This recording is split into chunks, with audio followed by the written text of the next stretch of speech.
नागपूर जिल्ह्यातील रामटेक तालुक्यातील नगरधण येथे एका मद्यधुंद तरुणानं दारूच्या नशेत कार चालवून जवळपास 20 ते 30 लोकांना कट मारल्यानं एकच खळबळ उडाली।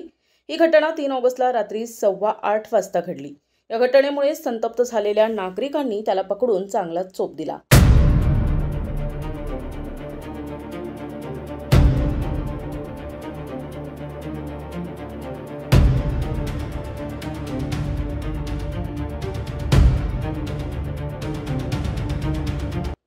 प्राप्त माहितीनुसार हर्षपाल महादेव वाघमारे हा हमलापुरी येथील रहिवासी असून भारतीय सैन्य दलात आसाम येथे कार्यरत आहे।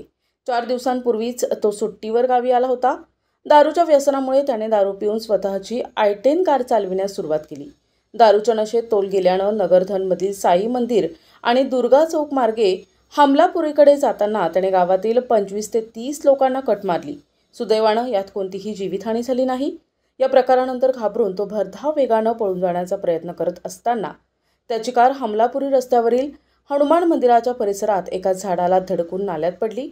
पाठलाग करणाऱ्या संतप्त नागरिकांनी त्याला पकडून चांगलाच चोप दिला। घटनेची माहिती मिळताच रामटेक पोलिसांनी घटनास्थळी धाव घेतली आणि मद्यधुंद अवस्थेत असलेल्या हर्षपालला ताब्यात घेऊन उपचारासाठी उपजिल्हा रुग्णालयात दाखल केले।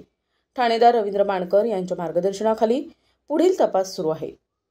प्रतिनिधी अजय मेहरकुळे, NTV न्यूज मराठी, रामटेक, नागपूर।